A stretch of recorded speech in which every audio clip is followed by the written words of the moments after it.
पैसा कमाने के लिए अंधा मत बनो।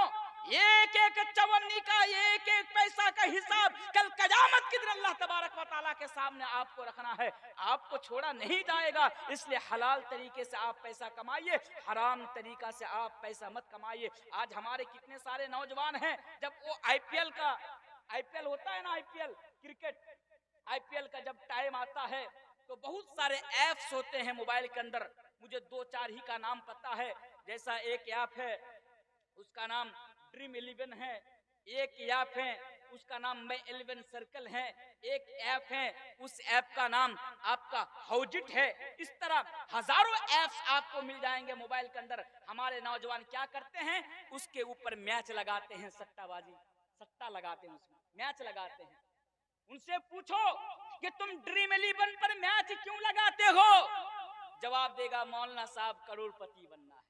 अरे नालायक, करोड़पति बनने के चक्कर में मैंने कितने नौजवानों को भिखारी बनते देखा है। इस ड्रीम 11 के चक्कर में कितने नौजवानों को मैंने भिखारी बनते देखा है। और तू भी इस ड्रीम 11 के चक्कर में पड़कर आज तू करोड़पति बनने का ख्वाब देकर तू आया है, तू भी एक न एक दिन भिखारी बनेगा। चलो खुदा ना खास्ता 1 मिनट के लिए मैं ये स्वीकार कर लेता हूँ, 1 मिनट के लिए मैं इस बात को एक्सेप्ट कर लेता हूँ कि आपने वहां पर मैच लगाया, आपको 1 करोड़ रुपया मिला। अब ये बताइए 1 करोड़ रुपया जो आपको मिला, ये हराम का है या हलाल का है? मेरे भाई ये हराम का पैसा है। और 1 करोड़ रुपया आप कब तक दुनिया में आप रहे, उसको लेकर आप जिएंगे, कब तक आप उसको खर्च करेंगे? यही ना कि कुछ साल तक आपका रहन सहन अलग हो जाएगा, बड़ी बड़ी गाड़ियां खरीद लेंगे, बड़ी बड़ी बिल्डिंग बना लेंगे, जमीन व जायदाद के मालिक हो जाएंगे, लोग आपको सलाम ठोकेंगे, बस इतना ही ना। फिर एक ना एक दिन तो आपको ये दुनिया छोड़कर जाना, एक ना एक दिन तो आपके पास मौत आनी है, एक ना एक दिन तो आपको कब्र के अंदर जाना है। और फिर कल क़यामत के रोज जब इसके बारे में आपसे सवाल किया जाएगा, पूछा जाएगा कि पैसा तूने कहां से कमाया था, मेरे भाई अल्लाह के सामने क्या जवाब देंगे? अल्लाह में ड्रीम 11 खेला था, 1 करोड़ रुपया मिला था। अल्लाह माफ करे आज हमारे नौजवानों को। इसलिए हलाल तरीका से आप पैसा कमाइए, भले ही आप दिन में 100 रुपया कमाए, भले ही दुनिया में आप गरीब बनकर जिए, पर मेरे भाइयों हराम रास्ता इख्तियार ना करे, हराम का पैसा ना कमाए, बल्कि हलाल तरीके से आप पैसा कमाइए। अच्छा, ये तीसरा सवाल हो गया, जल्दी जल्दी बोल रहा हूँ क्योंकि मुझे आप लोगों का ज्यादा टाइम नहीं लेना, 1-1.25 घंटा आप लोगों का टाइम लेना है। अब आइए चौथा सवाल उस हदीस के अंदर, जो हदीस में आपके सामने पढ़ा था तिरमिजी की, उस हदीस के अंदर चौथा सवाल जो आपसे पूछा जाएगा। हाँ, पहला सवाल पूरी जिंदगी के बारे में, दूसरा सवाल जवानी के बारे में, तीसरा सवाल पैसा कहां से कमाया, और चौथा सवाल पैसा कहां पे खर्च किया। अल्लाहू अकबर। सिर्फ कमाना नहीं है हलाल तरीके से, हमें हलाल जगह पर खर्च भी करना है पैसा को, हलाल जगह पर पैसा को खर्च करना है। ऐसा भी नहीं होगा, हो सकता कि आप हलाल तरीके से तो पैसा कमा रहे हैं, मेहनत मजदूरी करके, दिहाड़ी कमा करके, रिक्शा चला करके, टोटो चला करके, दादर में जा करके आप पैसा कमा रहे हैं, लेकिन पैसा को आप कहां पे खर्च कर रहे हैं, इसका भी जवाब अल्लाह तबारक व तआला के सामने आपको देना है। आज हमारे नौजवानों का यह हाल है कि रास्ते के किनारे पे खड़ा होकर बीड़ी पी रहा है। बीड़ी, आप लोग बीड़ी पीते कि नहीं पीते? इधर के लोग बीड़ी पीते, इधर के लोग बीड़ी नहीं पीते? अच्छा, पीते हैं। अच्छा, आप लोग तो सिगरेट पीने वाले लोग, सिगरेट बीड़ी कम पीते हैं, फिर भी पीते हैं, बहुत सारे लोग बीड़ी पीते हैं। मेरे भाई ये जो पैसा कमाकर बीड़ी के नाम पर, सिगरेट के नाम पर, गुटखा के नाम पर जो पैसा खर्च कर रहे हैं ना, इसका भी हिसाब कल क़यामत के दिन अल्लाह तबारक व तआला के सामने आपको देना। और हाल तो ये है कि ये बीड़ी के नाम पर पैसा खर्च करे, खैनी के नाम पर पैसा खर्च करे, और वो इन चीजों को गुनाह भी ना समझे। बहुत सारे नौजवान हैं कि बीड़ी पीना ये उनको गुनाह ही नहीं समझते। मैं कई मिसाल आपके सामने रख सकता हूं। अगर आपसे कह दिया जाए कि भाई ये बीड़ी पीना हराम है, बीड़ी पीना छोड़ दो, तो जवाब आएगा मौलाना साहब ये आप कैसी बात कर रहे हैं रात के 3 बजे? क्या यही सुनने के लिए रात 3 बजे तक यहाँ पर बैठा हूँ? अब बीड़ी छोड़ने को बोल रहा है। मौलाना साहब अगर आप बीवी छोड़ने को बोले तो बीवी छोड़ दूंगा, पर बीड़ी नहीं छोड़ पाऊंगा। ये हाल है। अगर आप बीवी छोड़ने को बोलेंगे तो बीवी छोड़ दूंगा, पर बीड़ी नहीं छोड़ूंगा। क्यों भाई? बीवी छोड़ोगे, बीड़ी नहीं छोड़ोगे, आखिर वजह क्या है, माजरा क्या है? तो जवाब आता है, मौलाना साहब बीवी छोड़ूंगा तो रात को नींद आएगी, बीड़ी छोड़ूंगा तो रात को नींद नहीं आएगी। भाई बीवी के साथ और बीड़ी के साथ नींद का क्या लेना देना है कि बीड़ी छोड़ोगे, बीवी छोड़ोगे तो नींद आएगी, बीड़ी छोड़ोगे तो नींद नहीं आएगी? मैं कुछ समझा नहीं। तो वो जवाब देता है, मौलाना साहब बीवी अगर बगल में नहीं रहेगी तो कम से कम सुकून की नींद तो सो लूंगा, लेकिन अगर बीड़ी छोड़ दूंगा तो हागा हो बना। यह हाल है हमारा। जब तक टॉयलेट में बैठकर हम बीड़ी ना पी ले तब तक क्लियर नहीं होता है। यह नौजवानों का हाल है। अल्लाहू अकबर। और आपको एक चीज बताऊं, जैसा कि पहले शेख नदवी साहब ने मेरे बारे में बताया कि मैं बंगला में भी तकरीर करता हूं। जी हाँ, मेरी तकारीर बंगला जबान में भी होती है, लेकिन बिहार में नहीं, बांग्लादेश, आसाम, दक्षिण दिनाजपुर, उत्तर दिनाजपुर, हुगली, नोदिया, बर्दमान, इन तमाम इलाकों में मेरी तकरीर बंगला जबान में होती है। वो इसलिए होती है क्योंकि उधर के लोग ना उर्दू नहीं समझते, तो मैं बराबर उधर बंगला जबान में मैं तकरीर करता हूँ। तो एक दिन की बात है और मैं रात के 3 बजे, मैं सही बोल रहा हूँ आपके सामने, वो मिसाल देते हुए ये बात निकल कर आ गई, इसलिए मैं आपके सामने कहकर जा रहा हूँ। एक नौजवान ना मेरे पास आया और ये नौजवान आने के पास मुझसे सवाल किया कि तनवीर साहब आपसे एक सवाल पूछना चाहता हूँ। मैंने कहा ठीक है भाई, सवाल पूछो, अगर जवाब आएगा तो आपको बताऊंगा, जवाब नहीं आएगा तो बाद में देख करके आपको बता दूंगा आपका सवाल। मैं सोचा कोई इंपॉर्टेंट सवाल होगा। वो आकर कहने लगा कि मौलाना साहब इस्लाम में तो हर चीज खाने की और पीने की दुआ है। मैंने कहा वो तो है। बोला बीड़ी पीने की क्या दुआ है? मैंने कहा अरे बेवकूफ, ये बीड़ी पीना इस्लाम के अंदर हराम है, हराम, इसमें कोई शक नहीं, हराम है ये। अब हराम चीज पीने की अब क्या दुआ हो सकती है? तो क्या बोल रहा मालूम, वो बिल्कुल एटीट्यूड के साथ, बिल्कुल रोब दबदबा के साथ मेरे सामने कह रहा नहीं नहीं नहीं, नहीं बीड़ी पीने की दुआ है, आप सही से पढ़े नहीं है। मैंने कहा भाई आज मैं कम से कम अल्हम्दुलिल्लाह 10 साल से मैदान खिताबत में हूँ। 10 साल से, जब मेरी दाढ़ी भी निकल नहीं आई थी, दाढ़ी भी नहीं आई थी, तब से मैं मैदान खिताबत में हूँ और अल्हम्दुलिल्लाह कई स्टेट लेवल के प्रोग्राम में जा चुका हूँ। अगर मैं खुद नहीं पढ़ा हूँगा, इतने सारे उलमाओं के बीच रहता हूँ, इतने सारे उलमाओं के बयानात वगैरह सुनता रहता हूँ, कम से कम कोई उलमा तो बताए हुए होंगे ना कि ये बीड़ी पीने की दुआ है। भाई बीड़ी पीने की दुआ मेरे नॉलेज के मुताबिक तो नहीं है। मैं उनसे कह रहा हूँ मेरे नॉलेज के मुताबिक तो नहीं है। बोला नहीं आप लोगों को पता नहीं है, सही से पढ़ते नहीं है, लेकिन बीड़ी पीने की दुआ है। अब बेचारा जाहिल है, अब मैं उनको कैसे समझाऊं कि भाई बीड़ी पीने की दुआ नहीं है? वो एक ही बात पढ़ रहे, नहीं बीड़ी पीने की दुआ है।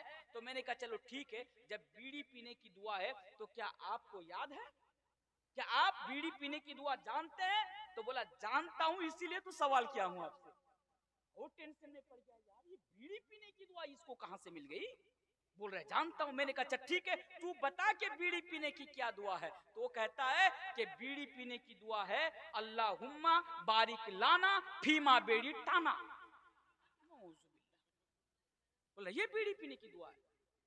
तो मैं तो भाई अरबी तो समझता हूँ ना, तो मैं तो समझ गया कि अल्लाहुम्मा बारिक लाना, चलो यहाँ तक तो ठीक है, ये बीड़ी टाना कैसी अरबी है? मैंने उनसे कहा कि भाई चल ये बता कि तुझे ये दुआ मिली कहाँ पे, कहाँ मिली तुझे ये दुआ? तो बोल रहा मोबाइल से सीखा हूँ। मैंने कहा तू मोबाइल से सीखा क्या, मोबाइल में बीड़ी पीने की दुआ मिलती है? बोला मिलती है, तभी तो याद किया हूँ। मैंने कहा चल मुझे दिखा। वो सच बोल रहा हूँ, वो मोबाइल निकाला, मोबाइल निकालने के बाद एक वीडियो मुझे दिखा रहा है। शायद आप लोग उनसे वाकिफ नहीं है, मैं जानता हूँ क्योंकि बराबर बांग्लादेश जाता रहता हूँ। बांग्लादेश का एक मौलवी है, उस मौलवी का नाम गियासुद्दीन ताहिरी है, ऑन रिकॉर्ड में बोल रहा हूँ। उस मौलवी का नाम गियासुद्दीन ताहिरी है, दूसरे मसलक के हैं, मैं उनकी बुराई नहीं कर रहा हूँ। पीछे देखेंगे लंबा लंबा बाल है। अब ये गियासुद्दीन ताहिरी ने दौरान तकरीर करते हुए आगे क्या कहा था मुझे मालूम नहीं, पीछे क्या कहा था मुझे मालूम नहीं, बस इतनी सी बात और इतनी सी दुआ को मीडिया वालों ने क्या किया, आगे का कट कर दिया, पीछे का कट कर दिया, आगे का कट कर दिया, पीछे का कट कर दिया और इतनी सी बात वहां पे रख दी और ऊपर में बंगला जबान में लिख दिया कि यहाँ है बीड़ी पान करार दुआ, यानी ये बीड़ी पीने की दुआ है। अब वो नालायक समझ बैठा, अब कभी मदरसा गया नहीं, कुरान हदीस के बारे में उसके पास कोई इल्म है नहीं, अब वो समझा कि चलो भाई बीड़ी पीने की दुआ मुझे मिल गई। तो ये नौजवानों का हाल है मेरे भाई। तो मैं क्या बता रहा था कि आप पैसा हलाल तरीके से जो कमा रहे हैं ना, तो हराम हलाल जगह पर आप उसको खर्च करें, हलाल जगह पर आप उसको खर्च करें, हराम जगह पर आप पैसा को खर्च ना करें, क्योंकि कल कयामत के दिन इसके बारे में आपसे सवाल किया जाएगा। तो मैं क्या बता रहा था, आज का मेरा पहला पैगाम नौजवानों के नाम ये है कि आप अपने जवानी की अहमियत को और आप अपनी जवानी की वैल्यू को समझे कि आपकी जवानी अल्लाह तबारक व तआला की तरफ से बहुत बड़ी नियामत है, और इस नियामत को आप यूं ही बर्बाद ना करें, आप इस नियामत को यूं ही जाय ना करें। अब आइए, आज का मेरा दूसरा पैगाम हमारे समाज में रहने वाले नौजवानों के नाम, वो दूसरा पैगाम ये है कि आप अपने ईमान की हिफाजत करें और शिर्क से आप अपना दामन को बचाए रखें। ये बात मैं क्यों कर जा रहा हूँ, इसलिए कहकर जा रहा हूँ मेरे भाइयों, क्योंकि आज हमारे समाज में रहने वाले नौजवानों के पास ईमान की कोई वैल्यू नहीं है, ईमान की कोई कदर कीमत नहीं है। आज हमारा नौजवान एक चाय के बदले में अपना ईमान को फरोख्त कर देता है, एक चाय के बदले में वो अपना ईमान को बेच देता है। आपको पता है, अगर आप सोशल मीडिया पर अगर नजर रखते हैं तो आपको पता होगा कि आज हमारे इस मुल्क की बात कर रहा हूं, हमारे मुल्क के अंदर कितने सारे नौजवान मुसलमान घराने के लड़के और मुसलमान घराने की लड़कियां ईमान का जनाजा निकाल कर मुर्तद होकर इर्तिदाद को अपना कर किसी और धर्म के अंदर चले गए हैं। मेरे भाइयों, इसलिए आज मैं ये पैगाम देकर जा रहा हूं कि ईमान को बर्बाद ना करें, ईमान को फरोख्त ना करें। एक मुसलमान के लिए, एक मोमिन के लिए मेरे भाइयों, ईमान से बढ़कर कोई दौलत नहीं, क्योंकि ईमान ही हमारे लिए और आपके लिए सबसे कीमती दौलत है, ईमान ही हमारे लिए पूंजी है। अगर ईमान नहीं रहेगा तो आप दुनिया में भी बेकार हो जाएंगे और आप आखिरत में भी बेकार हो जाएंगे। इसलिए नौजवानों, आज संकल्प लो, नौजवानों आप वादा करो कि जब तक दुनिया के अंदर तुम जिंदा रहोगे ईमान के ऊपर साबित कदम रहोगे, और इंशाअल्लाह अगर ईमान के ऊपर साबित कदम रह गया तो तुम दुनिया में भी कामयाब हो जाओगे और इंशाअल्लाह तुम आखिरत में भी कामयाब हो जाओगे। आइए, ईमान के ताल्लुक से दो चार हदीसें और आयतें देख लेता हूं कि ईमान की क्या वैल्यू और ईमान की क्या कदर व कीमत है। आइए, पहली आयत मैं आपके सामने रखता हूं ईमान के ताल्लुक से। ऐ नौजवानों, ईमान ही हमारे लिए और आपके लिए सबसे कीमती दौलत है, सबसे बड़ी पूंजी है। इसलिए ईमान को कभी फरोख्त मत करो, दुनिया की किसी चीज के लिए ईमान को कभी कॉम्प्रोमाइज, ईमान के साथ कॉम्प्रोमाइज ना करो। इसलिए कि अल्लाह तबारक व तआला कुरान करीम के अंदर बयान फरमाता है, इन्नल्लज़ीना कफरू व मातू व हुम कुफ्फारुन फलन युक़बल मिन अहदिहिम मिलुल अर्दि ज़हबा। कल कयामत के रोज अगर अल्लाह तबारक व तआला के सामने जाकर अगर कोई कहे, अगर दुनिया के अंदर उसके पास ईमान नहीं था, कुफ्र की हालत में उसकी मौत हुई थी, और अगर वो अल्लाह तबारक व तआला के पास जाकर ये कहे कि अल्लाह मेरे पास जितने सोना है तू तमाम की तमाम सोना रख ले, अल्लाह मेरे पास जितनी जमीन वो जायदाद है, मेरे पास जितनी प्रॉपर्टी है तू सब कुछ रख ले और मुझे जहन्नम की आग से बचा ले, तो अल्लाह तबारक व तआला कहेगा नहीं नहीं, फलन युक़बल मिन अहदिहिम मिलुल अर्दि ज़हबा, नहीं नहीं, आज तुम्हारी कोई चीज एक्सेप्ट नहीं की जाएगी, आज तुम्हारी कोई चीज स्वीकार नहीं की जाएगी, नहीं नहीं, आज तुम्हारा सोना कबूल नहीं किया जाएगा, इसलिए कि तू दुनिया के अंदर ईमान नहीं लाया था, तू दुनिया के अंदर कुफ्र का इर्तिकाब किया था, यानी कुफ्र का रास्ता इख्तियार किया था। मेरे भाइयों, ईमान की कदर व कीमत क्या है कि एक आदमी दुनिया के अंदर ऐसा जिसके पास ईमान नहीं था, कल कयामत के दिन सारी चीज अल्लाह तबारक व तआला के सामने रखने को तैयार हो जाए, लेकिन अल्लाह तबारक व तआला कबूल ना करे। ऐ नौजवानों, एक एक चवन्नी के लिए अपना ईमान को बेचने वालों, अपना ईमान का सौदा करने वालों, जरा इस हदीस को सुन लो। सही हदीस है, अल्लाह के प्यारे रसूल जनाब मोहम्मद रसूलुल्लाह सल्लल्लाहु अलैहि वसल्लम के दौर में एक आदमी था, उस आदमी का नाम अब्दुल्ला बिन जुदान था। ये अब्दुल्ला बिन जुदान के बारे में उलमाए किराम लिखते हैं कि अब्दुल्ला बिन जुदान बड़ा फैयाज किस्म का आदमी था, बड़ा सखी किस्म का आदमी था।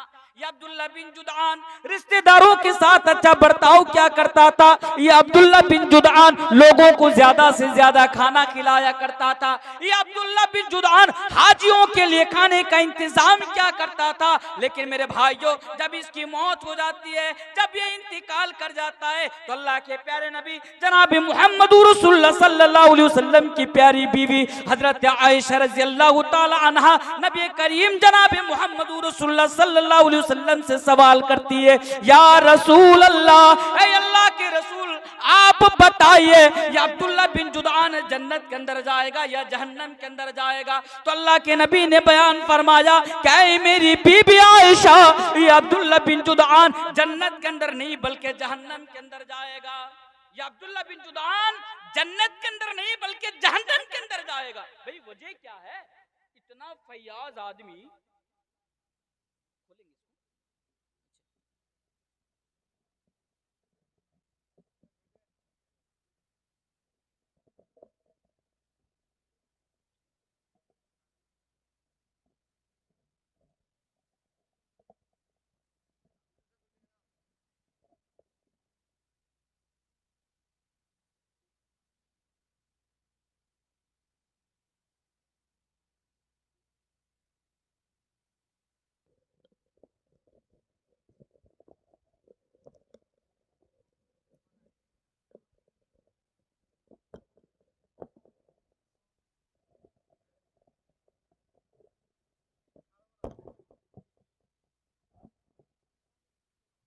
हाँ, तो क्या बोल रहा था?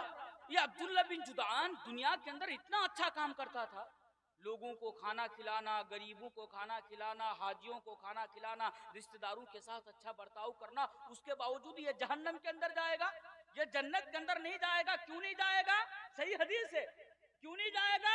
अल्लाह के नबी ने बयान फरमाया, वो जन्नत के अंदर इसलिए नहीं जाएगा क्योंकि उसने दुनिया के अंदर ईमान नहीं लाया था, ईमान नहीं लाया था। तो पता क्या चला, अगर एक आदमी के पास दुनिया के अंदर अगर ईमान की दौलत नहीं रहेगी, सो वो आदमी अगर जिंदगी भर नेक अमाल करे, जिंदगी भर अगर वो नेकी करे, उसके बावजूद भी कल कयामत के रोज वो कामयाब नहीं हो सकता है मेरे भाइयों। इसलिए एक मोमिन के लिए सबसे कीमती और सबसे बड़ी दौलत ईमान की दौलत है। इसलिए आज मौलवी तनवीर का दूसरा पैगाम बरसोनी के नौजवानों के नाम यह है कि मेरे भाइयों, हालात कुछ भी हो जाए, अपने ईमान के साथ सौदा मत करना। मेरे भाइयों, दिल तो करता है कि खोल कर बोलूं, लेकिन मजबूरी है, मैं खोल कर नहीं बोल सकता, और आपको डिटेल्स में बताता, समझदारों के लिए इशारा काफी है। और आपको पता है मैं खोल कर इसलिए भी नहीं बोल सकता, एबीपी न्यूज, आज तक, टाइम्स नाउ, नव भारत है वीडियोस, सब के सब मेरे पीछे पड़े हुए हैं।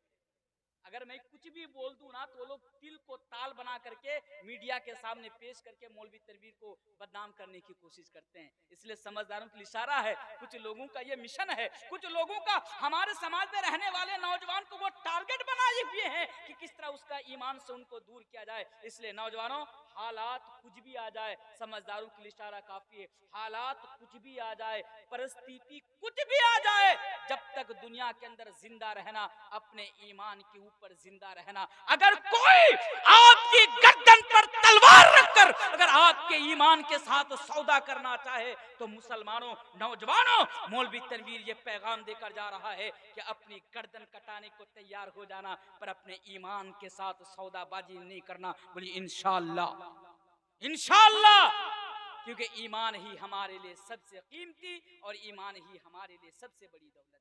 लेकिन आपको पता है, ये भी मैं आपके सामने बता दूं कि आज ये नौजवान जो हैं, चंद चीजों के लिए अपना ईमान का सौदा कर लेते हैं, फरोख्त कर देते हैं। वजह क्या पता है? वजह ये है कि नौजवानों को ईमान के बारे में ना पता ही नहीं है। आज हमारे नौजवानों को ईमान की वैल्यू का अंदाजा नहीं है। हमारे नौजवानों ने ईमान के लिए कोई कुर्बानी नहीं दी। अगर सहाबाए किराम की तरह अगर ईमान के लिए कोई कुर्बानी दिए होते, तो इनको पता होता कि ईमान की कदर और कीमत और ईमान की वैल्यू क्या है। बहरकैफ मैं इतना कहकर जा रहा हूं कि आप अपने ईमान को बचाए रखना और साथ ही साथ अपने दामन को शिर्क से बचाए रखना। आज हमारे समाज में रहने वाले कितने नौजवान हैं कि आज शिरकिया काम में आज वो पड़े हुए हैं। आज हमारे समाज के अंदर रहने वाले कितने नौजवान हैं कि वो खुद को मुसलमान कहते हैं, खुद को साहिब ईमान कहते हैं, उसके बावजूद भी आज वो शिरकिया कामों में एक दूसरे को सपोर्ट करते हैं, शिरकिया कामों में एक दूसरे की मदद करते हैं, शिरकिया कामों में एक दूसरे को बधाई देते हैं, शिरकिया कामों में एक दूसरे की पार्टी में जाकर खुशियां मनाते हैं, जश्न मनाते हैं। मेरे भाइयों, ये भी शिर्क है। ईमान की हिफाजत के साथ साथ हमारे लिए ये भी जरूरी है कि हम अपने दामन को शिर्क से बचाए रखें, हम अपने दामन को शिर्क से पाक रखें, हम अपने आप को शिर्क से कोसों दूर रखे, इसलिए कि शिर्क से बड़ा इस दुनिया के अंदर, इस धरती के अंदर कोई और गुनाह नहीं। यह शिर्क इतना खतरनाक गुनाह है नौजवानों, यह शिर्क इतना संगीन गुनाह है कि इस गुनाह के बारे में रब्बे कायनात कुरान करीम के अंदर बयान फरमाता है कि इन्नल्लाह ला यगफिरु अन युशरका बिही व यगफिरु मा दून ज़ालिका लिमन यशा। अल्लाह तबारक व तआला कहता है कि मैं और गुनाहों को तो माफ कर दूंगा, पर मैं शिर्क को कभी माफ नहीं करूंगा। इसलिए नौजवानों, अपने आप को ईमान की हिफाजत के साथ साथ शिर्क को भी शिर्क से भी अपने आप को बचाए रखना, शिर्क से भी अपने आप को दूर रखना। ये जो आज बहुत सारे नौजवान हैं ताबीज वगैरह लटकाए हुए रहते हैं। आप लोग ताबीज लगाते कि नहीं लगाते? इधर के नौजवान लगाते, बहुत सारे नौजवान लगाते। हमारे गांव में, आपके यहाँ से लगभग मेरा गांव 35 या 40 किलोमीटर की दूरी पर है। मैं अपने गांव की बात कर रहा हूँ। हमारे गांव में ना एक नौजवान है और नमाज भी पढ़ता है। देखिए, नमाज पढ़ता है, सब कुछ करता है।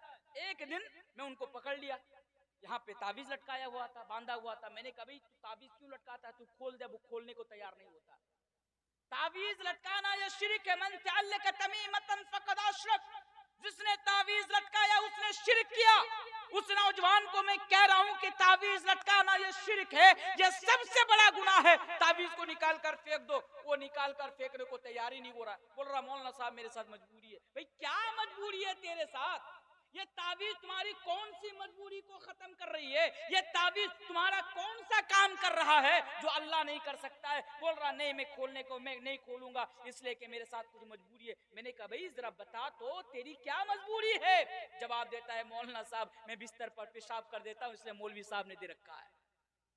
नौजवान है, शादी की उम्र के शादी की उम्र के हैं, लगभग वही 25-26 साल के हैं और नमाज भी पढ़ते हैं। और अफसोस वो ताबीज भी हाथ में बांधे हुए हैं। मेरे भाइयों, ये शिर्क है। तो जो मैं बता रहा था कि शिर्क से अपना दामन को बचाए रखिए, क्योंकि शिर्क सबसे बड़ा गुनाह, इतना बड़ा गुनाह कि अल्लाह तबारक व तआला सूरह अन-नाम के अंदर कई नबियों का जिक्र करता है। कम से कम 18 नबियों का जिक्र करता है। और 18 नबियों का जिक्र करने के बाद अल्लाह तबारक व तआला फरमाता है कि वलौ अशरकू लहबित अन्हुम मा कानू यामलून। अल्लाहु अकबर। ये ताबीज लटकाना कितना बड़ा गुनाह है। अल्लाह तबारक व तआला नबियों के बारे में कहता है वलौ अशरकू लहबित अन्हुम मा कानू यामलून। ऐ नौजवानों, आज तुम शिर्क का रास्ता इख्तियार किए हुए हो, शिर्क से अपने दामन को नहीं बचा पा रहे हो। जरा सुनो, ये शिर्क कितना खतरनाक और कितना संगीन जुर्म है। अल्लाह तबारक व तआला नबियों के बारे में कह रहे हैं वलौ अशरकू लहबित अन्हुम मा कानू यामलून। ये नबी लोग, अगर ये लोग भी शिर्क किए होते तो मैं इनके अमाल को बर्बाद कर देता, मैं इनके अमाल को तबाह कर देता। और नौजवानों जरा सोचो, और नौजवानों जरा गौर करो, हमारा आखिरी रसूल जनाब मुहम्मद रसूलुल्लाह सल्लल्लाहु अलैहि वसल्लम, जिसको अल्लाह तबारक व तआला ने शिर्क को मिटाने की जिम्मेदारी और मिशन देकर दुनिया के अंदर भेजे थे, उस नबी को भी अल्लाह तबारक व तआला शिर्क की वजह से वार्निंग दे रहे हैं कि ऐ नबी व ऊहिया इलैका व इलल लदीना मिन क़ब्लिक लइन अशरकता लयहबतन अमलुका व लतकूनन्न मिनल खासिरीन। नबी सल्लल्लाहु तबारक व तआला कह रहे हैं वलक़द ऊहिया इलैका व इलल लदीना मिन क़ब्लिक कि ऐ नबी ये बात आपकी तरफ भी वही की जा रही है और आपसे पहले जितने भी नबी आए, रसूल आए, उनकी तरफ भी ये बात वही की गई थी। लाइन अशरकता लयहबतन अमलुका, ऐ नबी अगर आप भी शिर्क करेंगे तो आपके अमाल भी बर्बाद हो जाएगा, तबाह हो जाएगा। वला तकूनन्न मिनल खासिरीन, और आप भी नुकसान उठाने वालों में से हो जाएंगे, खसारा उठाने वालों में से हो जाएंगे। तो पता क्या चला, ये शिर्क इतना खतरनाक गुनाह है कि अल्लाह तबारक व तआला लास्ट नबी जनाब मुहम्मद रसूलुल्लाह सल्लल्लाहु अलैहि वसल्लम को भी वार्निंग दे रहे हैं, अगर आप भी शिर्क करेंगे तो ला यहबतन्न अमलुका व ला तकूनन्न मिनल खासिरीन, तो आपका अमाल भी बर्बाद हो जाएगा, आपका अमाल भी तबाह हो जाएगा। इसलिए नौजवानों, पहला पैगाम अपने जवानी की अहमियत को समझो, दूसरा पैगाम ईमान की हिफाजत करो और साथ ही साथ अपने दामन को शिर्क से पाक रखो, शिर्क से बचा रखो। अब आओ, तीसरा पैगाम मैं आपके सामने देकर जा रहा हूं। वो तीसरा पैगाम क्या है? वो तीसरा पैगाम ये है कि आप अपनी शर्मगाह और आप अपनी जबान की हिफाजत करें। ये तीसरा पैगाम है नौजवानों के नाम। शर्मगाह और जबान की हिफाजत करे, क्योंकि आज हमारा नौजवान ना तो अपनी जबान की हिफाजत कर पा रहा है और ना हमारा नौजवान अपनी शर्मगाह की हिफाजत कर पा रहा है। आज हमारे नौजवान को देखिए, जरा आप ही सोच कर देखिए कि सुबह से लेकर शाम तक आप अपनी जबान से क्या क्या गालियां निकालते रहते हैं। अल्लाह माफ करे। दोस्तों से मिलते हैं तो गालियों से मिलते हैं, एक दूसरे से बातचीत करते हैं तो गालियों से बातचीत शुरू करते हैं। बात बात पर हमारी जबान से तेरी उसकी, तेरी उसकी, तेरी उसकी, तेरी उसकी, बात बात पर हमारी जबान से गालियां निकल जाती है। नौजवानों, समाज के अंदर रहना है तो अपनी जबान की हिफाजत करो। ये जबान इतनी खतरनाक चीज है, याद रखो। अल्लाह के प्यारे रसूल जनाब मोहम्मद रसूलुल्लाह सल्लल्लाहु अलैहि वसल्लम बयान फरमाते हैं जबान के ताल्लुक से कि तुम दो चीजों की हिफाजत कर लो। ऐ नौजवानों, दो चीजों की हिफाजत कर लो, अल फम अल फरज। तुम जबान की हिफाजत कर लो, तुम शर्मगाह की हिफाजत कर लो। मैं नबी तुम्हें जन्नत में जाने की जमानत देता हूँ, मैं नबी तुम्हें जन्नत में जाने की गारंटी देता हूँ। जबान की हिफाजत, जबान से गंदी बात निकालने से पहले, जबान से किसी को गाली देने से पहले एक बार नहीं 1000 बार सोचे कि आपकी जबान से जो गालियां निकल रही है ये भी आपके नामा यामाल के अंदर रिकॉर्ड की जा रही है। अल्लाह तबारक व तआला कुरान करीम के अंदर बयान फरमाता है मा यल्फिदु मिन कौलिन इल्ला लदैहि रकीबुन अतीद, कि इंसान की जबान से निकलने वाली हर एक बात उसके नामा यामाल के अंदर रिकॉर्ड की जा रही है। और कल कयामत के दिन इंसान को एक एक जबान से निकलने वाली बात का या जबान से निकलने वाली गाली का हिसाब अल्लाह तबारक व तआला की अदालत में रखना है। इसलिए जबान की हिफाजत करे और शर्मगाह की हिफाजत करे। ये मैं बात क्यों कर कर जा रहा हूँ, इसलिए कर कर जा रहा हूँ कि आज अक्सर नौजवान शर्मगाह का गलत इस्तेमाल करता है। और मैं अगर आपको यहाँ तक बताऊं तो शायद कि मैं गलत नहीं हूँगा कि आज जिस तरह जानवर अपनी जिनसी ख्वाहिशात को पूरी करने के लिए कहीं पे भी जाके वो चला जाता है, उसी तरह आज हमारा नौजवान भी है अपनी जिनसी ख्वाहिशात को पूरी करने के लिए और जिस्म की आग को बुझाने के लिए हलाल और हराम का रास्ता देखे बगैर कहीं पर भी चला जाता है और मुंह मार कर चला आता है। इसलिए नौजवानों को ये पैगाम देकर जा रहा हूं कि नौजवानों अपनी शर्मगाह की हिफाजत करो। मुझे मालूम है मैं भी नौजवान हूं, मेरी भी उम्र आज 27 साल है। मुझे मालूम है आप जिस दौर से गुजर रहे हैं मैं भी उस दौर से गुजर रहा हूं। इसलिए मैं आपसे कहकर जा रहा हूं, मुझे मालूम है इस दौर में जिस दौर में 100 रुपया के लिए आज लड़कियों के जिस्म से कपड़ा निकल जाता हो, जिस दौर में जिस्म की आग बुझाने के लिए वो होटल की शक्ल में यानी रूम खोल दिए गए हो, जिस दौर में पार्क खोल दिए गए हो, जिस दौर में सिनेमा हॉल खोल दिए गए हो, जिस दौर में यानी उसकी तरफ से गवर्नमेंट की तरफ से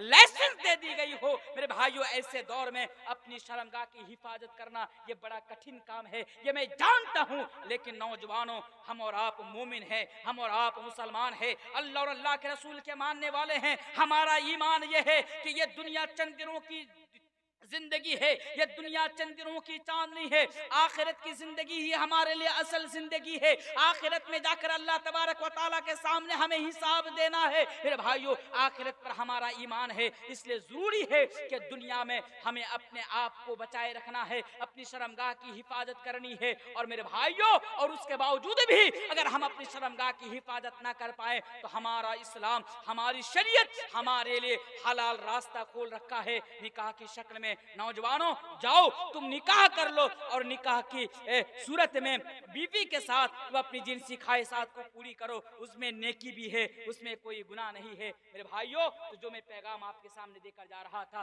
तीसरा पैगाम यह है कि जबान की हिफाजत करे और साथ साथ आप अपनी शर्मगाह की हिफाजत करें। आइए मैं 5 पैगाम आपके सामने आज रखूंगा। उनमें से चौथा पैगाम बरसोनी के नौजवानों के नाम मौलवी तनवीर का यह है कि ये जो मोबाइल फोन है, सुनिए, नींद भी आ रही है तो जरा तवज्जो के साथ सुन लीजिएगा। ये जो मोबाइल फोन है, इस मोबाइल फोन का सबसे ज्यादा समाज के अंदर और मुआशरे के अंदर गलत इस्तेमाल कौन करता है? नौजवान करता है, नौजवान करता है। हमारे बूढ़े और बुजुर्ग आदमियों को तो अभी भी मोबाइल चलाना नहीं आता। ये अलग बात है कि बहुत सारे बुजुर्ग आपको ऐसे भी मिल जाएंगे कि आंखों से बीनाई खत्म हो रही है, उसके बावजूद भी मोबाइल यहां से लगा के देख रहे हैं, वो अलग बात है। लेकिन सबसे ज्यादा इस मोबाइल फोन का गलत इस्तेमाल कौन कर रहा? हमारे समाज में रहने वाले नौजवान तबका कर रहा है। इसलिए नौजवानों को मेरा आज का चौथा पैगाम यह है कि मोबाइल का सही इस्तेमाल करें, मोबाइल इस्तेमाल करें। मैं ये फतवा नहीं दे रहा हूं कि मोबाइल रखना हराम है, मोबाइल चलाना हराम है, मैं ये फतवा नहीं दे रहा हूं। मैं आपसे बस इतना कह रहा हूं कि मोबाइल का सही इस्तेमाल करें। आपका भाई, आपका भतीजा, आपका चचा, आपका मामू आज जलसे में नहीं आए, जब आप घर में जाएंगे तो ये पैगाम लेकर जाएंगे और उन तक ये पैगाम पहुंचाएंगे कि रात के 3 बजे मौलाना तनवीर ने ये पैगाम देकर गया था नौजवानों के लिए कि हम मोबाइल का सही इस्तेमाल करें, मोबाइल का गलत इस्तेमाल ना करें। मेरे भाइयों, कल कयामत के रोज कौन जन्नत के अंदर जाएगा, कौन जहन्नम के अंदर जाएगा, कोई नहीं जानता, अल्लाह की सिवा अल्लाह ही बेहतर जानते हैं। हाँ, शर्त ईमान होना चाहिए, शर्त ईमान होना चाहिए, वो साहिब ईमान होना चाहिए। उसके बाद कौन जन्नत में जाएगा, कौन जहन्नम में जाएगा, मेरे भाइयों ये तो अल्लाह ही बेहतर जानता है। उसके बावजूद भी मैं ये कहकर जा रहा हूँ, हो सकता है कि मैं अपनी बात में गलत भी हो सकता हूँ। अगर खुदा ना खास्ता कल कयामत के रोज अगर हमारे समाज में रहने वाले नौजवानों को अगर जहन्नम के अंदर जाना पड़े तो जहन्नम में जाने के लिए जितनी सारी वजह होंगी मेरे भाइयों, उन वजह में से एक वजह ये मोबाइल फोन भी है। मेरे भाइयों, इस मोबाइल फोन का गलत इस्तेमाल करने की वजह से नौजवान कल कयामत के रोज जहन्नम के अंदर जाएगा। इसलिए मोबाइल का सही इस्तेमाल करें, इस मोबाइल को गलत जगह पर इस्तेमाल ना करें। मेरे भाइयों, मोबाइल के अंदर आप क्या करते हैं, आज कितने सारे नौजवान हैं कि मोबाइल के अंदर गेम खेल खेल कर पूरी रात गुजार देता है। फजर की अजान हो रही है लेकिन हमारे नौजवानों को नमाज पढ़ने के लिए टाइम नहीं, मोबाइल में बिजी है, लड़कियों के साथ गंदी गंदी चैटिंग कर रहा है। रात के 2 बजे लिहाफ के नीचे जाकर दरवाजा बंद करके, खिड़कियां बंद करके मोबाइल में गंदी गंदी वीडियोस वगैरह देख रहा है, बरहाना वीडियोस वगैरह देख रहा है। मेरे भाइयों, अल्लाह ही बेहतर जानता है कि हमारा नौजवान मोबाइल के जरिए से क्या क्या आज देखते रहते हैं। लेकिन हमारे नौजवानों के पास नमाज पढ़ने के लिए वक्त नहीं होता है। नौजवानों, अल्लाह के प्यारे रसूल जनाब मोहम्मद रसूलुल्लाह सल्लल्लाहु अलैहि वसल्लम बयान फरमाते हैं, निअमतानि मग़बूनुन फीहिमा कसीरुम मिनन नास अस्सिहत वल फराग। अल्लाह के रसूल बयान फरमाते हैं, बिल्कुल सही हदीस है कि इंसान के पास अल्लाह तबारक व तआला की तरफ से 2 ऐसी नियामत है कि इंसान उसकी कदर नहीं करते, इंसान उसकी कदर नहीं करते। इसका मतलब इंसान सही तरीके से उसका इस्तेमाल नहीं करते। उनमें से एक चीज है अस्सिहत वल फराग, उनमें से एक चीज है तंदुरुस्ती और एक चीज है फुर्सत का टाइम। अगर आज आपके पास टाइम है, मोबाइल में आप अपना टाइम बर्बाद ना करें। आपके पास वक्त है, मोबाइल के जरिए से आप अपने वक्त को बर्बाद ना करें। फेसबुक चलाकर, इंस्टा चलाकर, रील्स देख करके आप उसको बर्बाद ना करें, बल्कि उस वक्त को अल्लाह तबारक व तआला की इबादत में गुजारे, उस वक्त को कुरान की तिलावत में गुजारे, उस वक्त को कार्य खैर में गुजारे, उस वक्त को खिदमत खल्क में गुजारे, उस वक्त को किसी और की मदद में गुजारे। क्योंकि ये फुर्सत का टाइम, ये भी अल्लाह तबारक व तआला की तरफ से आपके पास बहुत बड़ी नियामत है। ये एक बार ये नियामत छिन जाती है तो दोबारा आपको ये नियामत मिलने वाली नहीं है। इस मोबाइल फोन का हम और आप और एक गलत इस्तेमाल क्या करते हैं, जरा संजीदगी के साथ इस मसला को याद रखिएगा। मोबाइल फोन है, सबके पास फेसबुक आईडी है। क्या करते हैं, जब हम फेसबुक खोलते हैं बहुत सारी चीजें हमारे सामने आ जाती है। मसला को संजीदगी से समझिए, बहुत सारी चीजें हमारे सामने आ जाती है, बहुत सारी वीडियो सामने आ जाती है, किस्म किस्म की तस्वीरें हमारे सामने आ जाती है। हम नौजवान क्या करते हैं, झट से उस वीडियो को शेयर कर देते हैं। सलमान खान की एक वीडियो आई, हमें अच्छा लगा, हमने शेयर कर दिया। सन्नी लियोनी की एक तस्वीर आई, हमें अच्छा लगा, हमने शेयर कर दिया। बरहाना एक लड़की, खूबसूरत लड़की की तस्वीर आई, हमें अच्छा लगा, हमने मोबाइल के जरिए से शेयर कर दिया। मेरे भाइयों, ये गुमराही है, मेरे भाइयों ये गुमराही है, मेरे भाइयों ये गलत है। ऐसा हरगिज ना करो। नौजवानों, हाथ में मोबाइल है, सही इस्तेमाल करो, हर चीज को शेयर ना क्या करो। अल्लाह तबारक व तआला कुरान करीम के अंदर बयान फरमाता है, इन्नल्लज़ीना युहिब्बूना अन तशिअल फाहिशतु फिल्लज़ीना आमनू लहुम अज़ाबुन अलीमुन फिद दुनिया वल आखिरा। अल्लाह तबारक व तआला कुरान करीम के अंदर बयान फरमाता है कि जो लोग मोबाइल के जरिए से गलत चीजों को शेयर करता है, जो लोग मोबाइल के जरिए से गलत चीजों को नशर करता है, ऐसे लोगों के लिए लहुम अज़ाबुन अलीमुन फिद दुनिया वल वल आखिरा, ऐसे लोगों के लिए दुनिया में भी दर्दनाक अजाब है और ऐसे लोगों के लिए आखिरत में भी दर्दनाक अजाब है। अल्लाहु अकबर। इसलिए नौजवानों, आपको ये पैगाम देकर जा रहा हूँ कि मोबाइल का गलत इस्तेमाल ना करो, मोबाइल का सही इस्तेमाल करो। अच्छा, मोबाइल का और एक गलत इस्तेमाल करते हैं। गलत इस्तेमाल तो बहुत सारे हैं, लेकिन एक दो को मैं आपके सामने गिना रहा हूं, क्योंकि इतना वक्त नहीं कि सारी चीजें मैं आपके सामने लाऊं मोबाइल के ताल्लुक से। हालांकि मुस्तकिल तौर पर मेरी एक तकरीर है मोबाइल के फितने के ताल्लुक से, यूट्यूब पर शायद के 2 घंटा या 2.5 घंटा की वो पूरी तकरीर है। आप जाकर देख सकते हैं कि मोबाइल ने हमारा क्या नुकसान किया है, मोबाइल के क्या क्या फितने हैं, मैंने तमाम चीजों को वहां पर बयान किया है। आज और एक चीज को मैं आपके सामने जो है पॉइंट आउट कर देता हूं। वो चीज क्या है कि मोबाइल के जरिए से ना अब हम दीनी चीज को शेयर करते हैं। अब मसलन एक किसी ने एक पोस्ट डाला, क्या पोस्ट डाला कि ये हदीस है, ये अल्लाह के नबी ने बयान फरमाया, इसको आगे शेयर कर दो। किसी भी चीज को नीचे में सही बुखारी, सही मुस्लिम, नबी का हवाला या सहाबा इकराम का हवाला दिया हुआ है। अब क्या करते हैं, उस चीज को शेयर कर देते हैं। खबरदार, जितने भी लोग हैं आप याद रखिए, खबरदार, आज के बाद फेसबुक के जरिए से किसी भी दीनी पोस्ट को शेयर करने से पहले एक बार नहीं, आप 1000 बार सोचे कि आप किस चीज को शेयर कर रहे हैं। किसी भी चीज को शेयर करने से पहले, यानी फैलाने से पहले, एक दूसरे तक पहुंचाने से पहले आप ये तहकीक कर लें कि सही में ये कुरान की बात है या नहीं है, सही में ये हदीस की बात है या नहीं है, सही में ये अल्लाह के नबी ने बयान फरमाया है कि नहीं है। क्योंकि हम और आप फेसबुक में देखते हैं कि बहुत सारी चीजों को शरीयत का नाम देकर, कुरान और हदीस का नाम देकर उसको फैलाने की कोशिश की जा रही है, उसको बेचने की कोशिश की जा रही है। इसलिए आप उससे परहेज करें। अगर आप ऐसा नहीं करेंगे, आगे शेयर करेंगे। हदीस है, अल्लाह के प्यारे रसूल जनाब मोहम्मद रसूलुल्लाह सल्लल्लाहु अलैहि वसल्लम बयान फरमाते हैं, फलयतबव्वा मक़अदहु मिनन नार। अगर किसी ने मेरे ताल्लुक से ऐसी बात को आगे बढ़ाया, किसी ने मेरे ताल्लुक से ऐसी बात को आगे बढ़ाया या ऐसी बात का जो मैंने नहीं कहा, तो फिर वो अपना ठिकाना, फलयतबव्वा मक़अदहु मिनन नार, तो अपना ठिकाना जहन्नम के अंदर बना ले। मेरे भाइयों, इसलिए किसी भी चीज को शेयर करने से पहले एक बार नहीं 1000 बार सोचे। अच्छा, लास्ट चीज, मोबाइल का जो सबसे ज्यादा गलत इस्तेमाल किया जाता है हमारे समाज के अंदर, हमारे मुआशरे के अंदर नौजवान द्वारा, उनमें से एक चीज ये भी है। क्या है, हमारे समाज के अंदर एक चीज को लेकर लड़ाई हो गई। क्या चीज है वो? ये हलाल है या हराम है। किसी चीज को लेकर लड़ाई हो गई समाज के अंदर, चाय की दुकानों पर बैठे हैं, 2-4 आदमी, लड़ाई हो गई, नहीं नहीं नहीं ये हराम है, नहीं नहीं नहीं ये हलाल है। कुछ लोग कह रहे हराम है, कुछ लोग कह रहे हलाल है, कुछ लोग कह रहे जायज है, कुछ लोग कह रहे नाजायज है। अब हमारा नौजवान क्या करते हैं?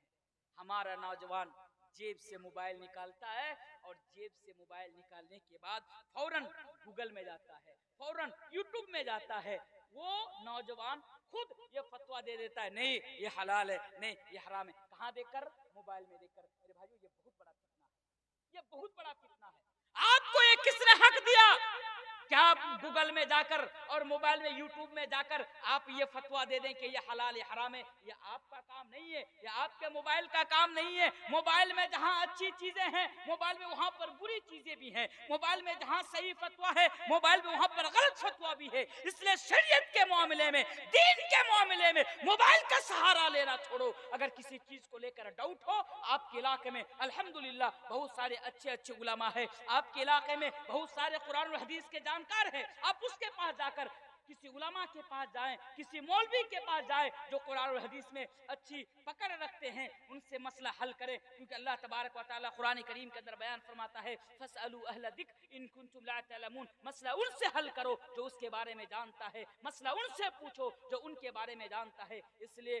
गलत शरीयत के मामले में मोबाइल का सहारा लेना छोड़ो, इसलिए कि दीन की बुनियादी इल्म और दीन की बुनियादी नॉलेज आपके पास नहीं है। इसलिए आप उलमा से रहनुमाई हासिल करें। इंशाअल्लाह इस फितने के दौर में अगर आप उलमा से रहनुमाई हासिल करेंगे तो दुनिया में भी कामयाब, आखिरत में भी कामयाब हो जाएंगे। मेरे भाइयों, मेरा 1.25 घंटा हो गया, घड़ी में अभी 3 बजने को है।